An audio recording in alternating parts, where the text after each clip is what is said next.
অজু করার নিয়ম, মানে আমরা অজুটা কিভাবে করব, হ্যাঁ ধারাবাহিক ভাবে কি করবো এখন আলোচনা করবো, কেমন? তাহলে দেখো, অজুর প্রথমে কি করতে হয়? নিয়ত করতে হয়। নিয়ত তুমি মুখে করতে পারো, আবার মনে মনে করতে পারো। আমরা অজুর নিয়ত একটা শিখছিলাম, কারো মনে আছে?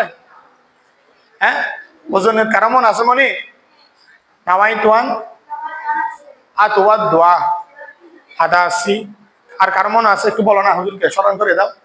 ওয়াইস্তিবাত আলিস সালাতি ওয়া তুকাররুবান ইলাল্লাহি তাআলা, এটা একটা হুজুর নিয়ত। তুমি এটাও পড়তে পারো, আবার যদি নাও পড়লেও মনে মনে নিয়ত করলেও ওযু হয়ে যাবে। আমার কথা বুঝতেছো তোমরা?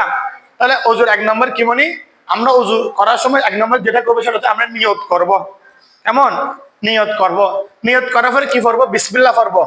বিসমিল্লাহ। আমরা আরেকটা দোয়া শিখছিলাম, মনে আছে? বিসমিল্লাহিল আলিল আযীম আলহামদুলিল্লাহি আলা দিন ইসলাম হাক্কুন ওয়াল কুফরি আল ইসলামুন নূরুন ওয়াল কুফরি বিসমিল্লাহ পড়া। কেমন? এটা পড়তে পারো, বিসমিল্লাহ শুধু বিসমিল্লাহ পড়তে পারো। কেমন? তাহলে এক নাম্বার হচ্ছে নিয়ত করা, দুই নাম্বার বিসমিল্লাহ। এখন আসো তিন নাম্বার হচ্ছে দোনো হাতের কবজি সহ। কি সহ? বুঝতেছ আমার কথা? দোনো হাতের কি সহ? কবজি মানে বুঝো তো? এটা কবজি সহ কয়বার ধুতে হবে? তিনবার ধুতে করতে হবে। কেমন? দোনো হাতে কবজি সহ তিনবার দোয়া, তিনবার ধুতে হবে। এবার দেখো চার নাম্বার হচ্ছে তিনবার কুলি করা। কি করা? কুলি ভালো করে করতে হবে, ভালোভাবে কুলি করতে হবে। কয়বার? তিনবার। এবার পাঁচ নাম্বার হচ্ছে তিনবার নাকে পানি দেওয়া, অর্থাৎ নাক পরিষ্কার করা। নাকের মধ্যে অনেক সময় আমাদের ময়লা থাকে না? এখন তুমি শুধু ভালো করে অজু করো, অজু করার সময় যদি তুমি নাকে পানি দাও তাহলে তোমার নাকের ময়লাগুলো পরিষ্কার হয়ে যাবে। কেমন? তাহলে 5 নাম্বার গেছে। এবার 6 নাম্বার দেখো, সমস্ত মুখ দৌত করা। সমস্ত মুখ তিনবার দোয়া। আমরা এই সমস্ত মুখ দৌত করে এটা ফরজে বুঝছিলাম, বুঝছি? সমস্ত মুখ দৌত করে না? ফরজ নিজুম দেখতেছ?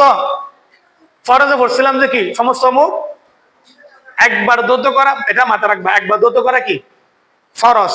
এখানে আমি কি বলছিলাম? তিনবার দোয়া। কয়বার দোয়া? তিনবার দোয়া সুন্নাত। কেমন?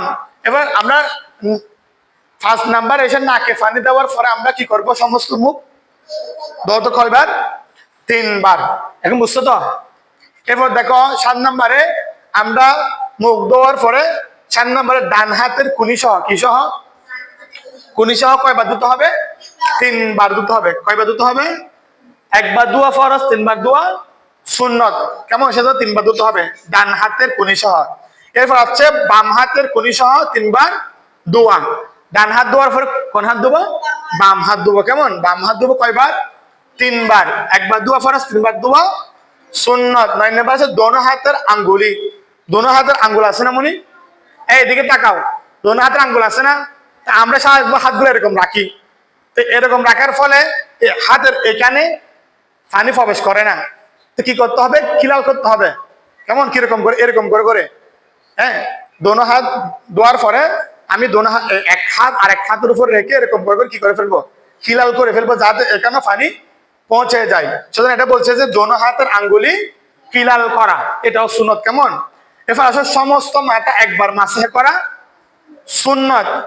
তোমার 4 ভাগের 1 ভাগ মাসে করা ফরজ, কিন্তু সমস্ত মাথা মাসে করা সুন্নত। সেজন্য আমরা 4 ভাগটা করবো না, আমরা পুরো মাথা কি করবো? মাসে করে ফেলবো। মাসে কিভাবে করে জানি তো আমরা? মেয়েদের ক্ষেত্রে হিজাব খুলতে হবে। কি খুলতে হবে? বুঝছো? হিজাবের উপরে মাসে করলে হবে না, মনে থাকবে। তোমরা তো শর্টকাটে মারি দেবো এমনি, বুঝছো? এরকম না, হিজাব খুলতে হবে। আচ্ছা, তাহলে সমস্ত মাথা একবার মাসে করতে হবে। 10 নাম্বার। এবার 11 নাম্বার দেখো, কান মাসে করা। কি করা? অনেক সময় আমাদের কানের মধ্যে ময়লা থাকে না? তা আমরা এই শাহাদাত আঙ্গুল আছে না, এটা কি বলে যে, আর ওই বাংলাতে কি বলে যেমন এটাকে? আরবিতে শাহাদাত বলে যে, বাংলাতে কি বলে যে? বৃদ্ধ, এটা নাকি তর্জনী। তর্জনী কেউ পারবা? 5টা আঙ্গুলের নাম বাংলার মধ্যে উনি পারবা? এটার নাম কি? বিদ্যা। এটার নাম তর্জনী। এটার নাম মধ্যমা। এটার নাম কনিষ্ঠা। কনিষ্ঠা, সরি কনিষ্ঠা না, এটার নাম হচ্ছে অনামিকা।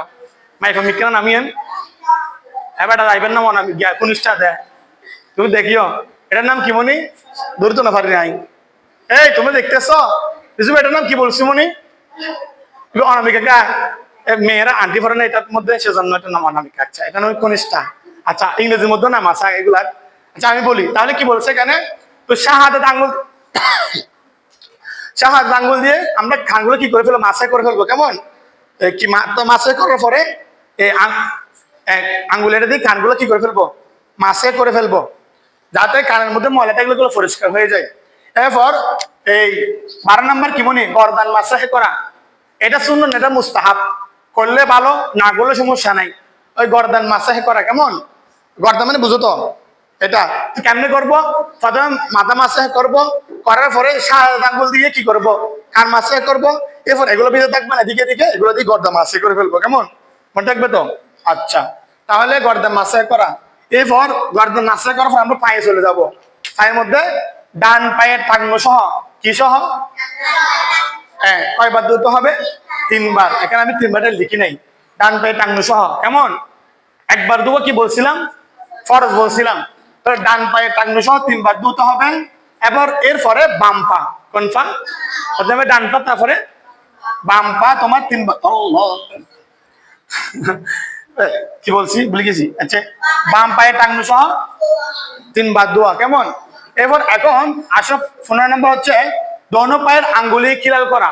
অর্থাৎ হাতের আঙ্গুল যেভাবে কিলাল করছি, এই হাত দিয়ে পায়ের আঙ্গুলি কি করে ফেলবো, কিলাল করে ফেলবো।